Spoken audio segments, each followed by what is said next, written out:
Hello friends, कैसे हो आप सब लोग। I hope you all are doing well. Welcome to our YouTube channel smartly by SSB institute. तो फ्रेंड्स, आज हम हमारे पॉलिटी लेक्चर सीरीज का कंटिन्यूएशन देखेंगे, that is council of ministers. Before starting, a brief introduction of myself. I am Rashmita Sahu. I have been selected as Police Sub-Inspector in the year 2018, a Class 2 officer through Maharashtra Public Service Commission examination, and I have appeared for MPSC Class 1 interview in 2019. So friends, जिन लोगों ने ये chapters नहीं देखे हैं, so kindly go with the continuation of the series so that you will be understanding each and every concept whatever we are taking in this lecture series. So will begin our lecture, that is with council of ministers. तो friends, exactly council of ministers, जैसे कि हमने president देखा, prime minister देखा, vice president देखा, सो we have council of ministers, जिसको हम क्या बोलते हैं, मंत्रिमंडल, right. Okay.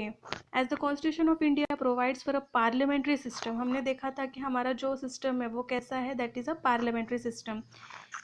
And it is modelled on the which British pattern. ठीक है, हमने पैटर्न किसका लिया है, ब्रिटिश पैटर्न का लिया है.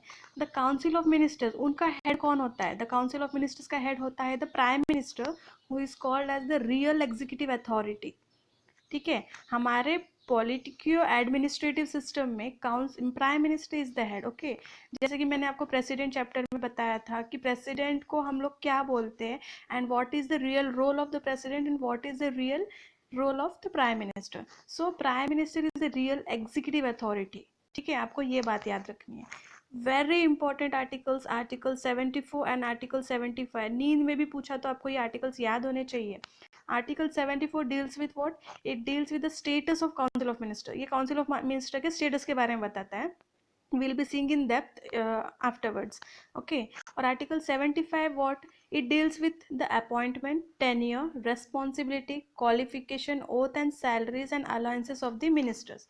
75 आपको पूरा डिटेल्स देता है काउंसिल ऑफ मिनिस्टर्स का, और 74 क्या बताता है, वो सिर्फ एक उनका स्टेटस बताता है. ओके. तो अभी हम आर्टिकल 74 डिटेल में देखेंगे. आर्टिकल 74 एग्जैक्टली क्या बोलता है, इस it says that there is a council of minister to aid and advise the president. हमें पता है प्रेसिडेंट किसके मतलब एडवाइस से काम करते हैं, प्राइम मिनिस्टर. प्राइम मिनिस्टर को एडवाइस कौन करता है, council of ministers, because council of ministers के हेड कौन होते हैं, प्राइम मिनिस्टर होते हैं. So it says that 74A, what it says that there shall be a council of ministers with prime minister at the head to aid and advise the president, who shall in the exercise of his functions act in accordance with such advice. इसमें क्या बोल रहे हैं कि council of ministers prime minister को advice करेंगे, and with that they both will come and advice, मतलब वो उनका जो मिनिस्टर का पोर्टफोलियो है वो लोग प्रेसिडेंट को एडवाइस करेंगे. तो प्रेसिडेंट क्या करेंगे, उनका एडवाइस का पूरा लेकर वो आगे का काम शुरू करेंगे. Okay. However, the president may require the council of ministers to reconsider such advice, and the president shall act in accordance with the advice tendered after such consideration. So ये पॉइंट क्या बोलता है, ये बोल रहा है अभी सपोज एक काउंसिल ऑफ मिनिस्टर्स है, अभी हम प्रेजेंट गवर्नमेंट का देखते हैं, बीजेपी गवर्नमेंट. तो उसके प्राइम मिनिस्टर है नरेंद्र मोदी जी, और उनके जो काउंसिल ऑफ मिनिस्टर्स है उन्होंने कोई एग्रीमेंट के लिए सपोज प्रेसिडेंट को बोला है कि ये हमें ऐसा करना चाहिए, उन्होंने एडवाइस दी है. इन केस अगर प्रेसिडेंट को लगता है कि नहीं ये ठीक नहीं है, सो प्रेसिडेंट क्या कर सकते हैं, president can tell the council of minister to reconsider their advice. मतलब वो बोल सकते हैं कि आप इसको दोबारा सोचिए और कुछ तो इसमें चेंजेस करके रिपोर्ट फिर से ये करें. लेकिन मतलब he has that authority. But अगर रिकंसिडर करने के बाद अगर काउंसिल ऑफ मिनिस्टर दोबारा प्रेसिडेंट को ये एडवाइस देते हैं, so president has to listen. Okay, ये एक बात आपको याद रखनी है. The advice tendered by the ministers to the president shall not be inquired. This is very important. Shall not be inquired into any court. Like देखो, अभी council of ministers जो भी है वो प्रेसिडेंट को एडवाइस तो दे रहे हैं, राइट. तो देने के बाद अगर कुछ ऐसा एडवाइस हो जिसकी वजह से, ऐसा तो होता नहीं है बट यूजुअली ऐसे कुछ एडवाइस होते हैं जो कि कोर्ट केसेस टाइप में, मतलब जिसका हम लोग उसको इंक्लूड नहीं कर सकते हैं.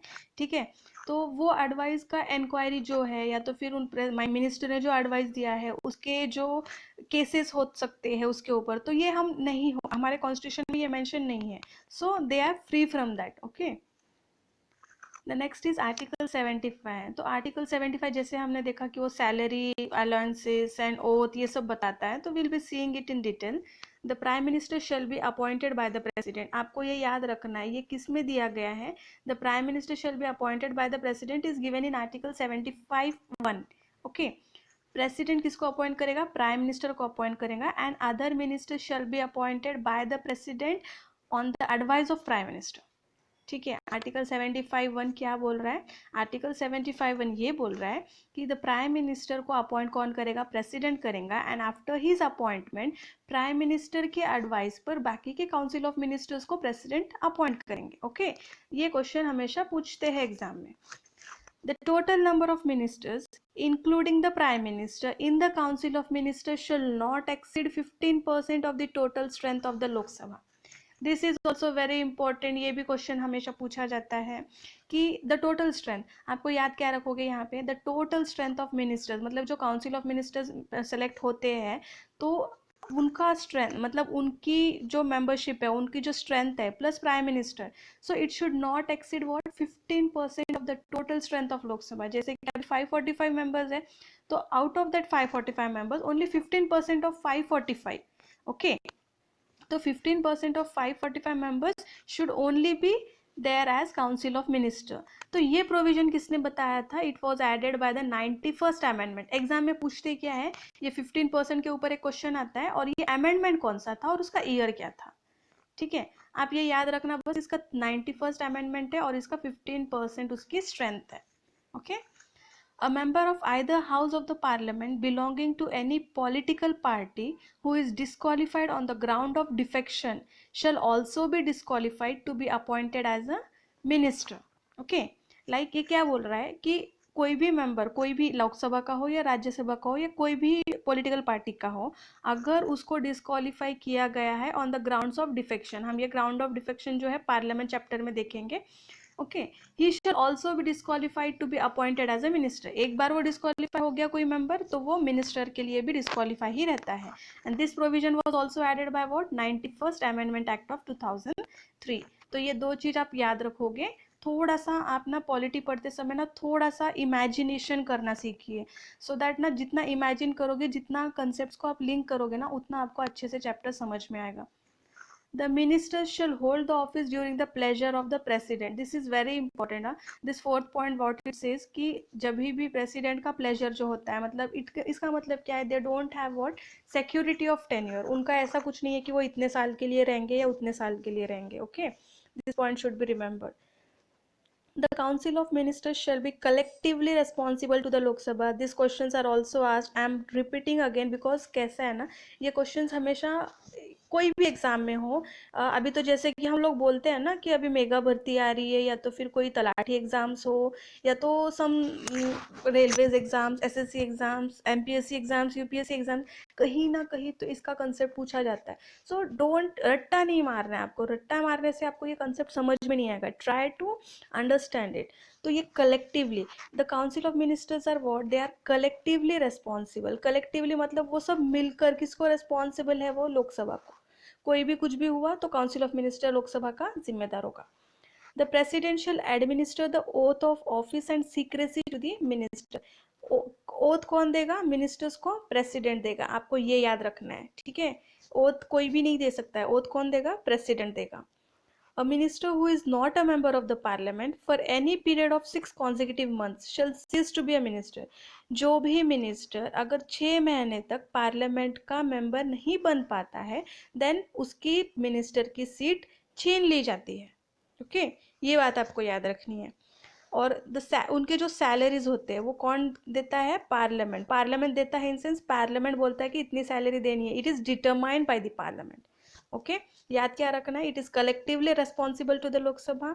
और ओथ कौन देता है, प्रेसिडेंट देता है। और अगर 6 महीने तक अगर जो मिनिस्टर है उसको बनाया गया है और 6 महीने तक अगर वो कोई भी मेंबर नहीं बन पाया कोई भी हाउस का, तो उसकी सीट क्या होती है, ले ली जाती है। Okay, so now we'll see article 77, that is conduct of business of the government of India.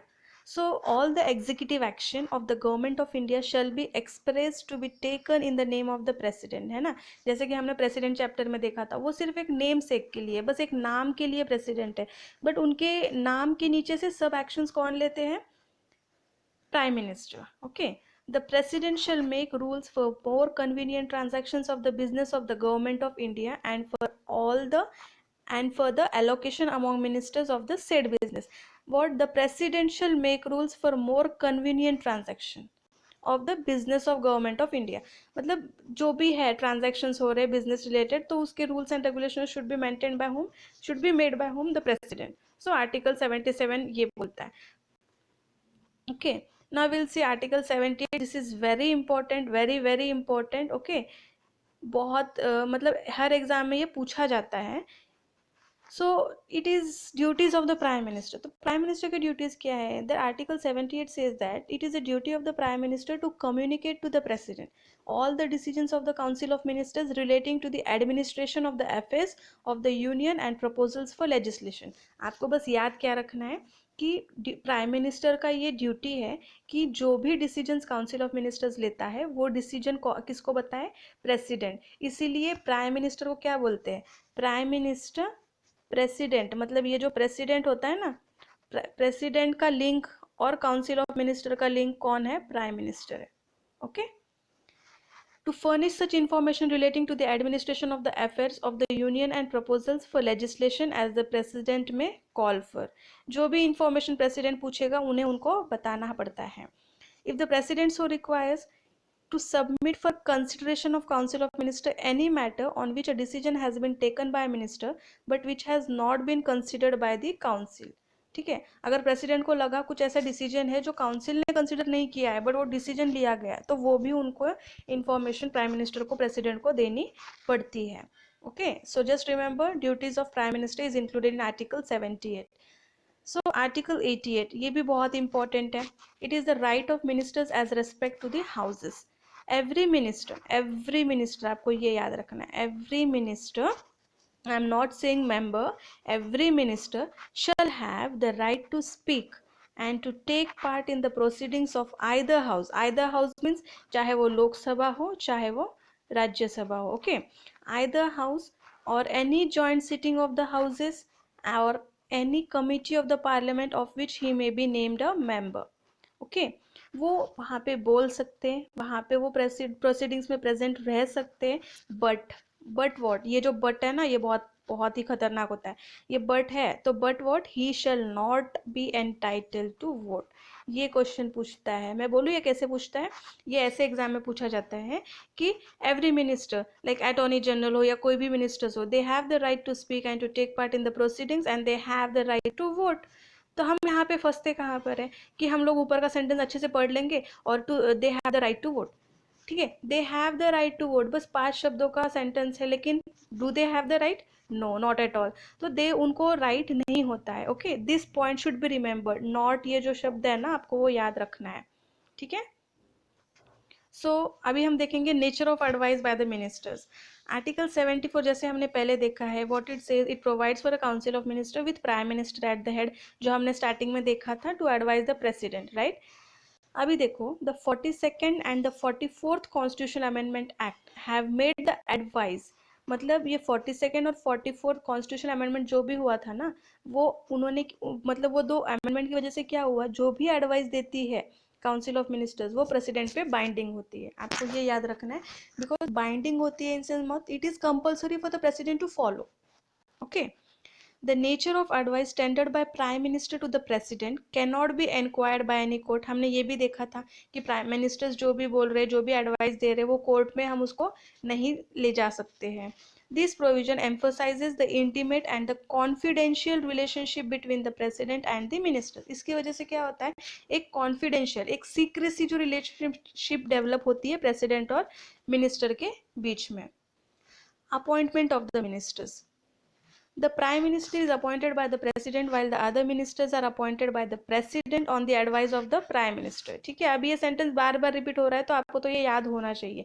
Prime minister को प्रेसिडेंट बनाता है और प्राइम मिनिस्टर के एडवाइस के थ्रू वो काउंसिल ऑफ मिनिस्टर्स को ये करते हैं, मतलब अपॉइंट करते हैं.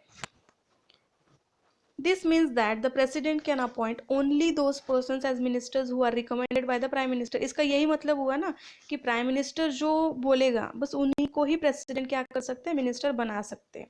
यूजुअली क्या होता है, the members of the parliament either Lok Sabha और Rajya Sabha are appointed as ministers. ठीक है, किसी को भी मिनिस्टर्स ऐसे बना सकते हैं, लेकिन यूजुअली क्या होता है, लोकसभा या तो फिर राज्यसभा के मेंबर्स को ही अपॉइंट किया जाता है.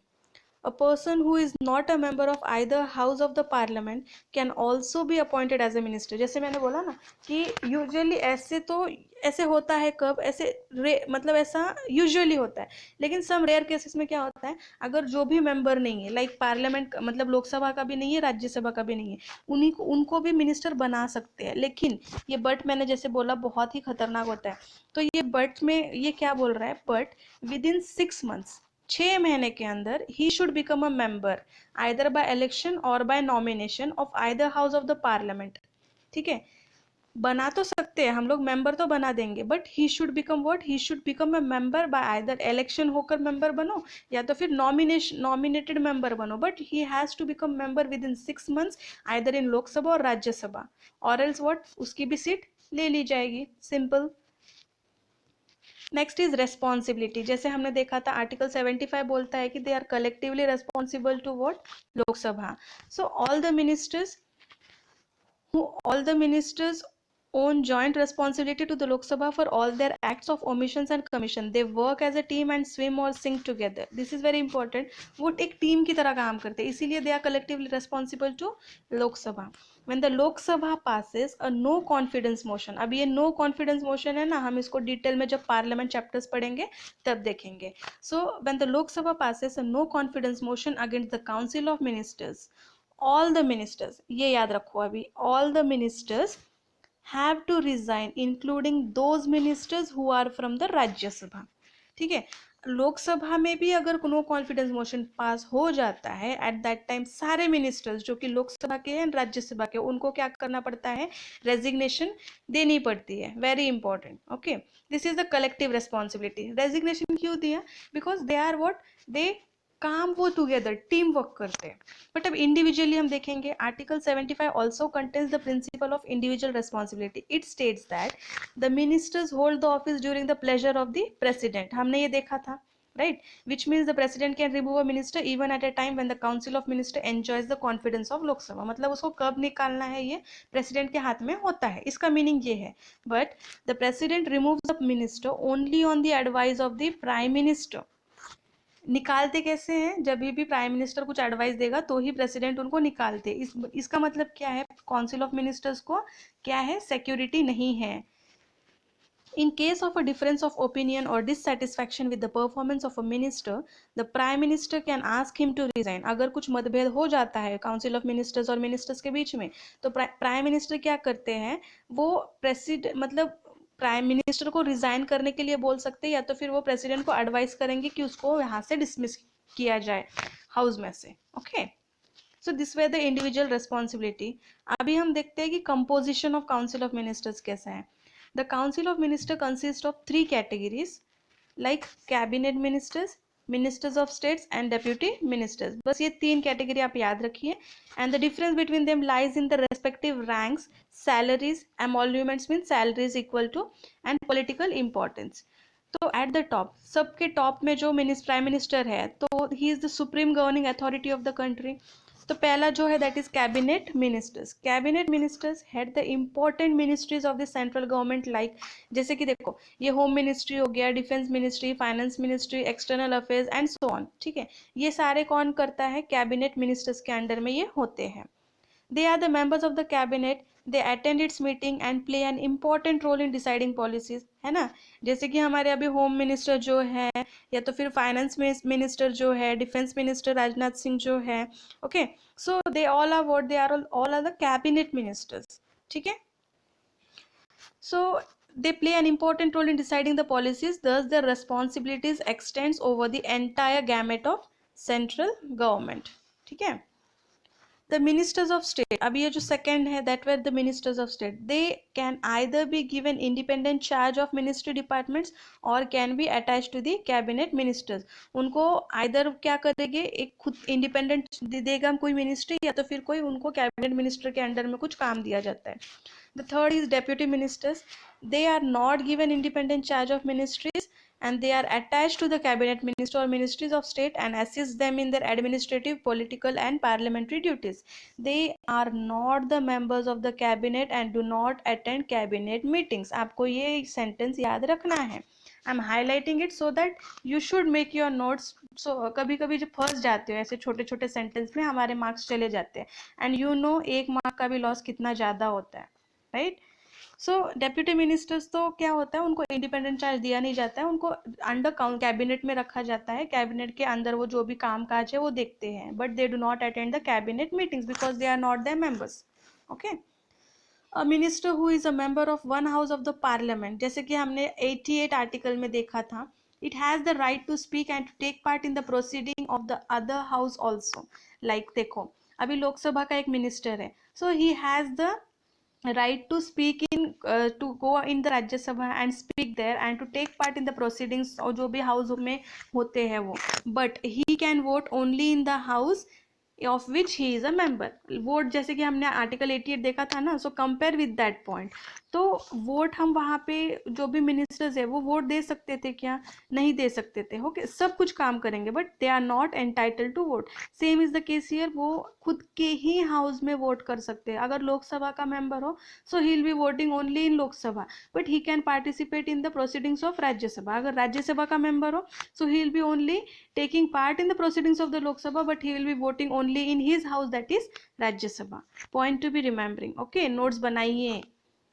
So we'll be seeing some difference here, the Council of Ministers and cabinet ministers. Like council of ministers में देखो 60 to 70 मिनिस्टर्स होते हैं और कैबिनेट मिनिस्टर्स में अराउंड 15 to 20 मिनिस्टर्स हैं। ठीक है, it includes all the three categories जैसे हमने देखा था, cabinet ministers, minister of states and deputy ministers. यहाँ पे क्या है, ओनली कैबिनेट मिनिस्टर्स है, it is a part of council of ministers. ठीक है, third is it does not meet as a body to transact government business, it has no collective function, ये मिलती नहीं है। बट कैबिनेट जो है ना, it meets as a body frequently and usually once in a week to deliberate and take decisions regarding the transaction of government business. Thus it has what? It has collective functions. आपको याद रखना है, cabinet में collective functions है, council of ministers में नहीं है। It is vested with all powers but in theory. Cabinet क्या बोलता है? It exercises in practice the powers of council of ministers. अभी काउंसिल ऑफ मिनिस्टर्स के जो फंक्शंस है, they are determined by the cabinet, and cabinet what? It directs the council of ministers by taking policy decisions which are binding on all the ministers. ठीक है, sixth बोलता है कि it implements the decision taken by the cabinet. ठीक है, cabinet जो भी decision लेता है उसको इम्प्लीमेंटेशन कौन करता है? काउंसिल ऑफ मिनिस्टर करेगा। लेकिन कैबिनेट क्या करता है? वो सुपरवाइज करता है कि उसके डिसीजंस का इम्प्लीमेंटेशन हो रहा है या नहीं हो रहा है। Council of Ministers are collectively responsible to whom? They are collectively responsible to the Lok Sabha, that is the lower house. Or cabinet, it enforces the collective responsibility of the Council of Ministers to the Lok Sabha. Okay, आप बस इसका screenshot निकाल लेना या तो फिर notes में लिख लेना, so that it will be easy for you to remember. So if you have any doubts or any questions, you can comment me in the comment section and try to watch all the lecture, मतलब उसको अच्छे से देखिए, उसके notes बनाइए, उसका revision कीजिए, so that once एक बार ना पॉलिटी आपके माइंड में फिट हो गया ना, then it will never go. ठीक है, जब तक आप खुद का ब्रेन वॉश करोगे नहीं तब तक वो जाएगा नहीं। सो फ्रेंड्स, इसको रिवाइज कीजिए एंड और एक बात कि इसको जितना रिवाइज करोगे ना उतना याद रहेगा, बिकॉज पॉलिटी सब्जेक्ट ऐसा है, अगर उसका रिवीजन नहीं दोगे इट विल गो टोटली, वो गॉन, ऐसे समझना। ठीक है, कोई भी डाउट हो तो कमेंट सेक्शन में कमेंट करना मुझे, and feel free to ask, don't hesitate. Okay, so we'll be meeting in the next chapter, next lecture. Till then, thank you, bye bye.